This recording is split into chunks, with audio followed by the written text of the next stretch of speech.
Hey friends, this is Mr. Milky. Our focus this week for our skills activity is going to be on underhand rolling.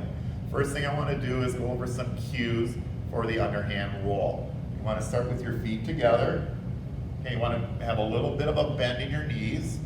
Make sure you're holding the ball in your hand properly so it rolls out. You don't want to hold it backwards like this, because then you're going to put a back spin. Okay, step with your opposite foot, just like we practiced with the underhand or overhand throw. So what you're going to do is you're going to step, tick-tock, release, and roll. So what I have in front of me right now are some examples of different things that you can use for a target to knock over. We have some red Solo cups that you can use. If you happen to have some bowling pins at home, they would make excellent targets. We have some wood blocks that you can use and set up. This is a yoga block that you can use. We found some sponges in Mr. B's office that we could use. If you want to go really small, we've got Jenga blocks and then a paper towel roll. You can adjust the size of what your target is. Just make sure it's not too heavy so your ball can't knock it over. Now, before you start practicing your underhand roll, make sure you're in a safe space. When I'm talking about safe spaces, make sure, if you can, make sure the floor is level or flat. Rolling on carpeting might not be the best, but if that's all you have, that's okay. Make sure you're not rolling uphill. Make sure it is level. What we're going to do is I'm going to show you some different examples. And what I'm going to do is, for each one, adjust and change the distance. So I'm going to start close. And sometimes you miss. Maybe you miss 2 times. 3rd time's the charm. Okay, go pick up the balls. I'm going to move back a little bit. I'm going to try the sponges this time. Move back a little. Make sure I'm stepping with my opposite foot. Tick-tock, roll, bend my knees, and release.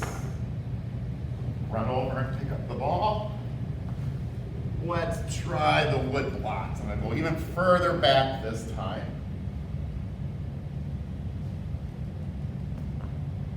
Oh, look at that. It's like in bowling, it didn't tip it over. Last one, my favorite, the Solo cups. I'm going to go way back over here, adjust my distance. And I got 2. If you don't hit your target the first time, that's okay.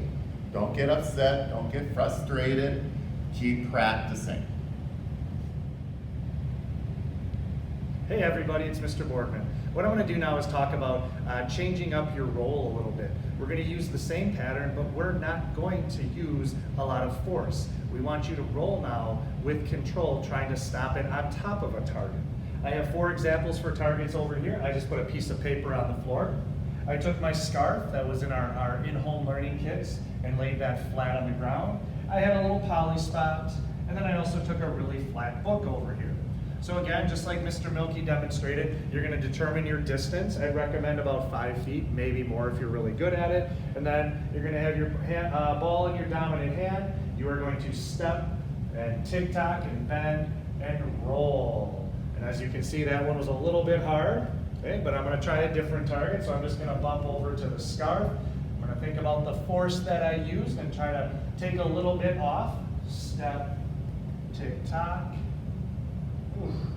Again, that one's a little fast, so I'm really going to slow it down for the poly spot and see if I can stop it out. Oh, it's going to take some practice. Okay, but those are 2 different ways that we want you to practice rolling. We want you to hit and knock targets down, and then we also want to see if you can try to stop it on top of a target. All right, everybody. Now, what we did is we came outside to give another example of how you can roll the ball and try to limit the force so you can stop it inside of a target. So all I did was, and I know some of you have this at home, maybe in some of your in-home learning kits, you had some chalk. So what I did was I made 4 boxes right over there. And what I'm going to do is continue to use the same pattern. So I'm going to set the ball in my one hand. I am going to step. I want to tick-tock, bend those knees, and just roll ever so slightly at the target. As you can see, some of the rolling makes it a little harder because of the angles of the concrete, but that's okay. I'm going to try again. Just kind of limit my force, see if I can get it to stop at the target. Now another example, and this is just here on the playground at Westside, we have these big 4 square boxes over here. So again, be creative. If you have stuff like that around your house, you could use those as well. So again, I am going to step, tick-tock, and roll, and try to limit the force and see if I can make it into one of the targets. Okay? There's some more great examples. Let's see what you guys can do at home. All right, for this next activity, what we're gonna do is combine what I showed you, which was aiming with the ball while you're rolling it, and what Mr. Bortman did outside was using how much force you roll the ball to get it to land in a target.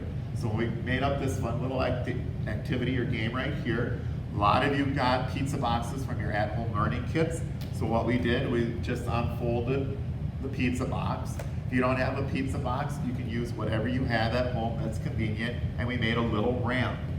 And what I'm gonna do is I'm gonna stand back, let's say again, start with 5 feet. And what I'm gonna do is roll the ball and try and make it into one of the containers. Again, remember, step with your opposite foot, bend your knees, tick-tock, bring your arm back, roll the ball. Oh, almost bounced out. Try it again, I'll move back maybe a little bit further for this one. And I missed the ramp, which is okay. Last time, step with the opposite foot, bend your knees, tick-tock, and I made it. So, we've given you a lot of different ideas of what you can do for rolling the ball. What we want you to do this week is to now take some time to practice. And when you are done practicing, this might be one of the activities where you want to send us a 30-second video of you demonstrating it. Have a great week. All right.